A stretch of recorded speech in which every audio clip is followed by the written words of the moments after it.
বলি হ্যাঁ কি গো, আর কত বেলা অবধি ঘুমাবে নাক ডেকে? সূর্য তো উঠে আবার অস্ত যাবার সময় হয়ে এলো, তোমার আর ঘুম হয় না মোটে।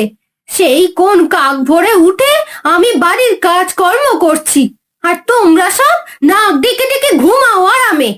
আরে গিন্নি, সকাল সকাল তুমি আবার শুরু করে দিলে তো। হ্যাঁ, আমি তো খালি শুরুই করি, আমার কথা তো কেউ গায়ে লাগায় না। বলি দিন চলবে কি করে কাজ না করলে? উফ, এই তোমার জ্বালা একটু শান্তি মতো ঘুমোনো যাবে না দেখছি। না ঘুমিয়ে এবার একটু বাইরে এসো, মাটির হাঁড়ি কলসগুলো একটু বার করে রোদে দাও। হ্যাঁ, আজকে ভাবছি এই হাঁড়ি কলসগুলোকে বিক্রি করতে হাটে নিয়ে যাব। ভাবতেই থাকো, কবে যে নিয়ে যাবে কপাল জানে। এই তো আজই নিয়ে যাব, একটু রোদে শুকুক তারপর নিয়ে যাব। তারপর একটু বেলা হলেই রতন সেই মাটির হাঁড়ির কলসগুলো ভ্যানে তুলে গ্রামের হাটে নিয়ে গেল। এ বিল্টু, আমার এই হাঁড়ি কলসগুলো তুই নিয়ে নে। এটা কত করে দিচ্ছ গো? আমি আর কি বলবো, দে 1-2 টাকা যা দিবি। তুই যা দিবি আমি তাতেই সন্তুষ্ট হয়ে গ্রহণ করব। আরে এই বোকারেমের থেকে এই সুযোগে ঠকে নিয়ে নি সব জিনিস। কি রে বিল্টু, কি ভাবছিস? ও কিছু ভাবছি না। এই নাও, তোমার হাঁড়ি কলসগুলোর জন্য আমি সব মিলিয়ে 50 টাকা দেব। হবে তো? দেখো, এর বেশি কিন্তু আমি আর দিতে পারবো না। আরে ঠিক আছে, তুই আমায় দে। তারপর রতন বিল্টুর দেওয়া সেই টাকা নিয়ে বাড়ি ফিরে এলো। গিন্নি, ও গিন্নি, এই দেখো সব হাঁড়ি কলস বেচে দিয়ে চলে এসেছি। চলে এসেছো এত তাড়াতাড়ি? কই, কত টাকা বিক্রি করেছো? অনেক টাকাই বেচেছি। আরে অনেক টাকা? কত টাকা? 50 টাকা। কি, মাত্র 50 টাকা? ওই 2000 টাকার হাঁড়ি কলসি তুমি মাত্র 50 টাকায় বিক্রি করে এসেছো? হায় হায় রে, পুরোই ঠকে গেলাম। না, তোমার দ্বারা দেখছি কিছুই হবে না। এ তুমি কি বলছো গিন্নি? এই চুপ, একদম চুপ, তাহলে একদম এখানে গলা টিপে মেরে ফেলবো। তবে আমি কি সত্যি ঠকে গেলাম? ব্যবসা কাকে বলে এবার তুমি দেখতে পাবে। এ, তার মানে? তার মানে দেখতেই থাকো। এই তুমি এত রেগে যাচ্ছ কেন? বলো না কি করবে? আমাদের মুরগিগুলো যা ডিম দেয়, মোটামুটি সপ্তাহে ভালোই সংখ্যা হয়। ভাবছি একটা হোটেল খুলবো, ডিম ভাতের হোটেল, যেখানে সস্তায় কম দামে ডিম ভাত মানুষ খেতে পারবে। তা মন্দ হয়নি। তবে আর বেশি দেরি না করে শুরু করে দিই চলো। তুমি তো একটা অকমা ঢেকি, চুপচাপ বসে থাকবে, যা বলবো সেটাই করবে। বেশ বেশ, তুমি যা বলবে তাই হবে গিন্নি। তারপর রতন ও তার গিন্নি কমলা দুজনে মিলে একটা ডিম ভাতের হোটেল খুলল। সবাই এসো, আমাদের দোকানে ডিম ভাত খেয়ে যাও। এখানে সবাই তোমরা সুলভ মূল্যে ডিম ভাত খেতে পারবে। সবাই এসো। আরে রতন, এটা কি তোরা নতুন হোটেল দিয়েছিস? হ্যাঁ মানে ওই আর কি, আমি আর আমার গিন্নি মিলে। বাবা বাবা বাবা, বেশ ভালো। তাহলে তো একবার খেয়ে দেখতেই হয়। হ্যাঁ হ্যাঁ, এই নেন হরিদা।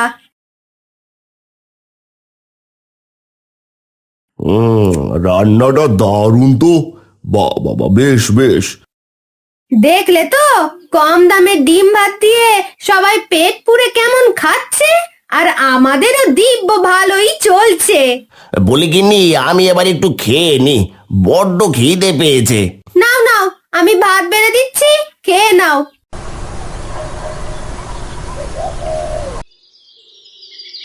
পরদিন সকালবেলা রতনের গিন্নি রতনকে বলল, বলি বাজারে যাও তো, কিছু বাজার করে নিয়ে এসো। হ্যাঁ বলো, কি কি বাজার করতে হবে? এই কাগজে সব লেখা আছে, যা যা লেখা আছে সব দেখে শুনে নিয়ে এসো। আরে গিন্নি, এই রতন থাকতে তুমি এত চিন্তা করছো কেন? তারপর রতন বাজারে গেল। সে ঘুরে ঘুরে বাজার করতে থাকলো।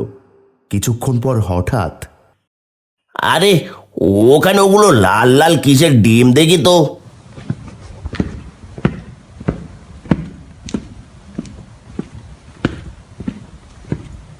এই মেয়ে, ওগুলো কিসের ডিম? এগুলো এগুলো তো হাঁসের ডিম। নেবে? খেতে খুব স্বাদ। নিয়ে যাও, কমে দিয়ে দেব। কমে দিয়ে দেবে? সত্যি? কত কমে? 15 টাকা দাম। আমি তোমার থেকে মাত্র 13 টাকা করে নেব। মানে একটা ডিম 2 টাকা করে কম? আজকে তো আমি অনেক লাভ করে ফেলবো।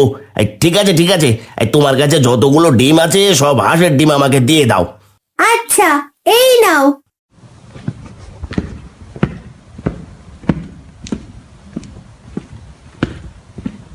গিন্নি, ও গিন্নি, এই দেখো তোমার জন্য কি এনেছি।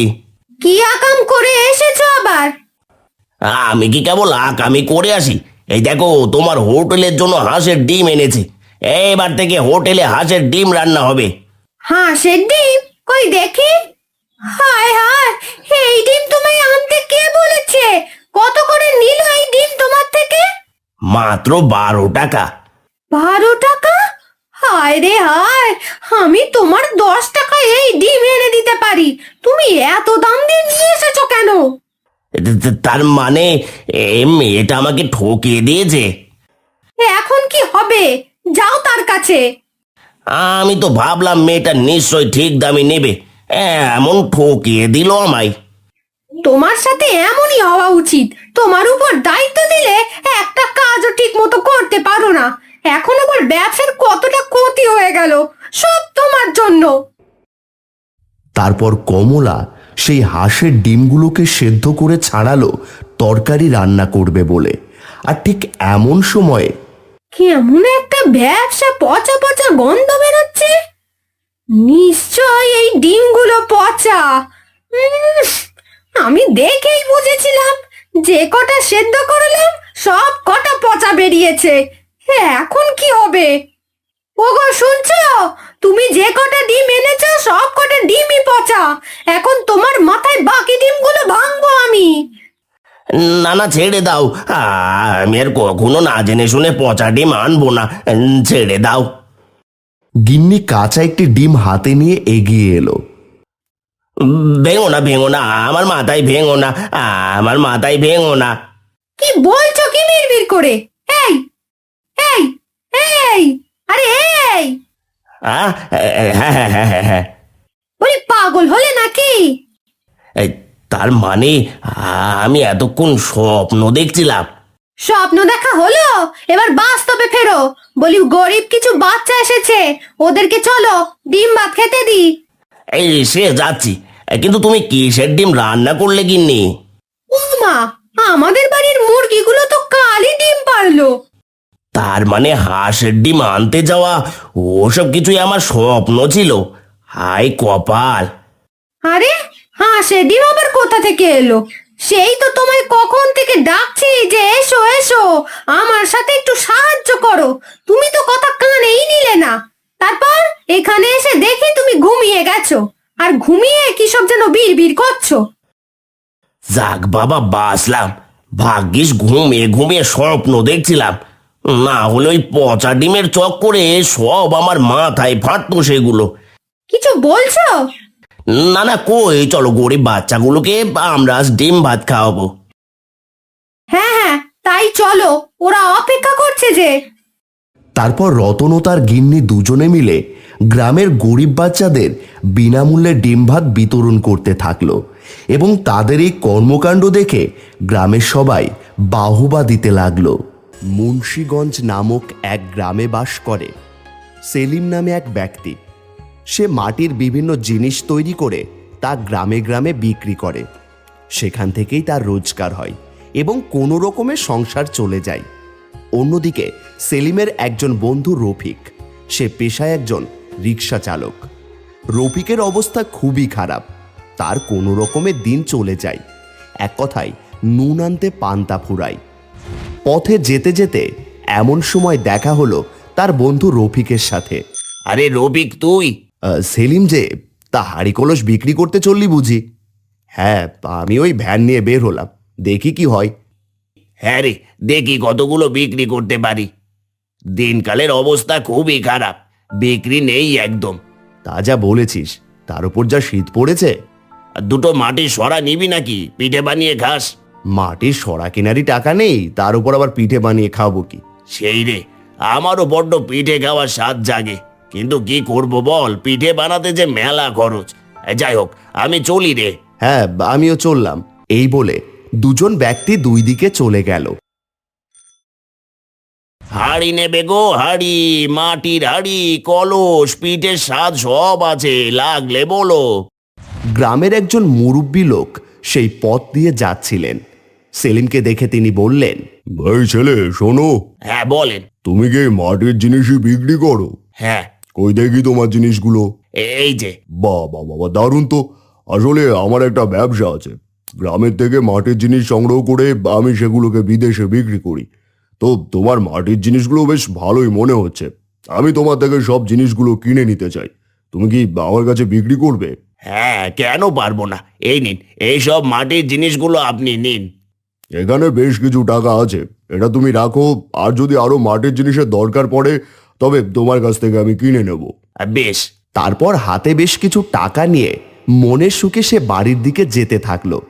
ঠিক এমন সময় সেলিমকে একজন বৃদ্ধ লোক পেছন থেকে ডেকে বলল, বাবা, আমাকে কিছু খেতে দিবি বাবা?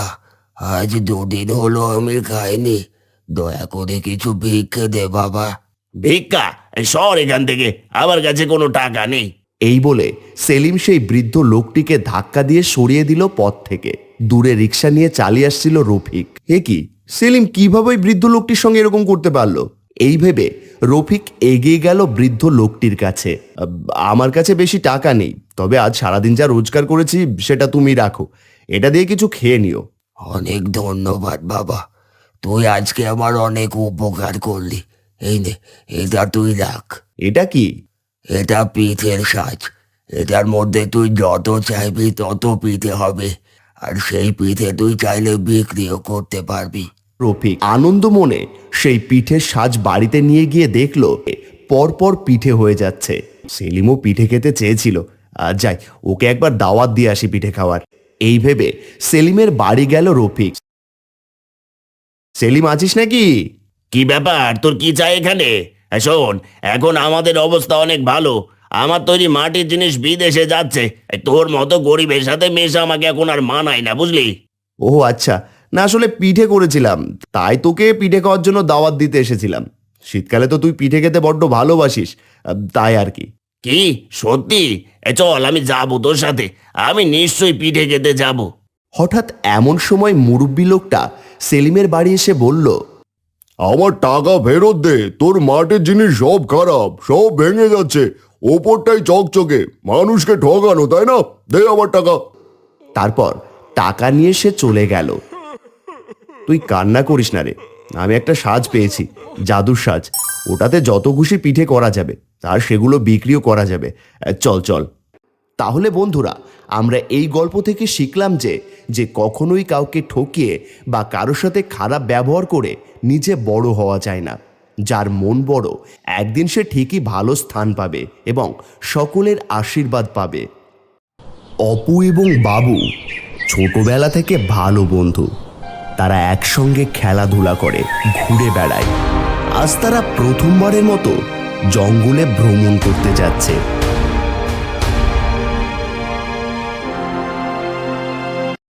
বাহ, আজকের দিনটা দারুণ হতে চলেছে, তাই না রে বাবু? একদম, জঙ্গল মানেই তো অনেক মজার কিছু দেখা, নতুন কিছু শেখা আর অ্যাডভেঞ্চারের জায়গা। কিন্তু সাবধানে চলতে হবে, জঙ্গলে অনেক বিপদ থাকে, বন্য জন্তুরাও থাকতে পারে। দূর, এত ভয় পাস কেন? আমি আছি না তোর সাথে, বিপদ হলে আমি তোকে ঠিক বাঁচিয়ে নেব, দেখিস। ও তাই? সময় হলে দেখা যাবে তোমার কত সাহস। জঙ্গলের প্রবেশপথে গাছপালা ঘন হয়ে এসেছে, পাখিদের ডাক মৃদু হচ্ছে, বাতাস একটু ঠান্ডা। অপু চারপাশে তাকিয়ে সাবধানে হাঁটছে, কিন্তু বাবু মজায় মগ্ন হয়ে ঢিল ছুঁড়ছে, গাছের ডাল ধরছে। শোন, জঙ্গল খুবই নীরব হয়ে আছে, আমার কেমন যেন ভয় করছে। আরে ধুর, এত ভয় কিসের তোর? আমি বলেছি না তোর চিন্তা করার দরকার নেই, এই সাহসী বাবু আছে তো তোর সাথে। আমাদের চোখ কান খোলা রেখে সতর্কতার সাথে চলা উচিত। তারা গভীর জঙ্গলে প্রবেশ করে। পেছনের রাস্তা ঘন গাছপালায় ঢাকা পড়ে যায়।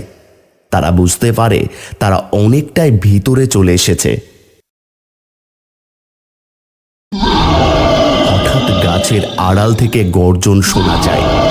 বিশাল এক কালো ভালুক বেরিয়ে আসে। বাবু ভয় পেয়ে যায়। অপু থমকে দাঁড়ায়।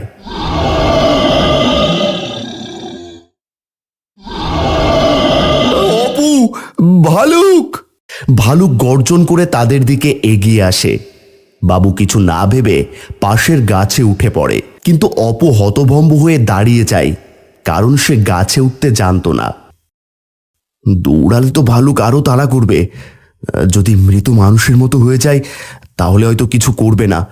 শুনেছি ভালুক মৃত মানুষকে কিচ্ছু করে না। এই ভেবে অপু মাটিতে শুয়ে পড়ে, নিঃশ্বাস বন্ধ করে পড়ে থাকে, যেন সে মৃত।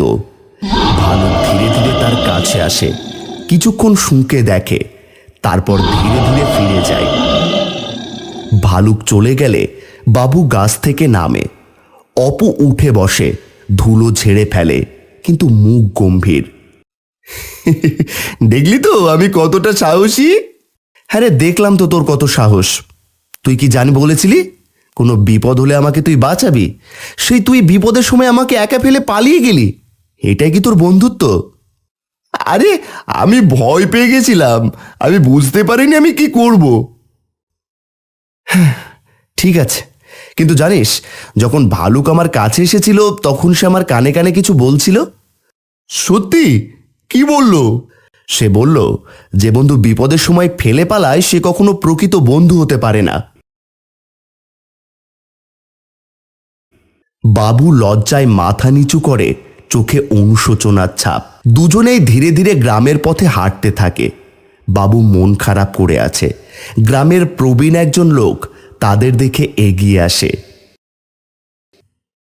কি হয়েছে ছেলেরা? তোমাদের মুখ এত গম্ভীর কেন? আমরা জীবনের একটি গুরুত্বপূর্ণ শিক্ষা অর্জন করেছি। বন্ধুত্ব মানে শুধু আনন্দ ভাগাভাগি করা নয়, বিপদের সময় পাশে থাকা জরুরি। বিপদের সময় যে বন্ধু পাশে থাকে সেই তো প্রকৃত বন্ধু। একদম ঠিক বলেছ। আমি ভুল করেছি অপু, আমি সত্যি দুঃখিত রে। আর কখনো কোনো বিপদে তোকে একা ফেলে যাব না আমি। আরে মন খারাপ করিস না, আমি কিচ্ছু মনে করিনি। এবার চল গ্রামে ফিরি। দুজন একসঙ্গে হাঁটতে থাকে। সূর্য অস্ত যাচ্ছে। তাদের বন্ধুত্ব আরো শক্তিশালী হয়। এই ঘটনার পর থেকে বাবু বুঝতে পারে প্রকৃত বন্ধুরা কখনো বিপদের সময় পিছিয়ে যায় না। বন্ধুত্বের আসল মূল্য বোঝা যায় দুঃসময়ে। সত্যিকারের বন্ধু শুধু আনন্দ ভাগ করে না, বরং বিপদের সময় পাশে থাকে।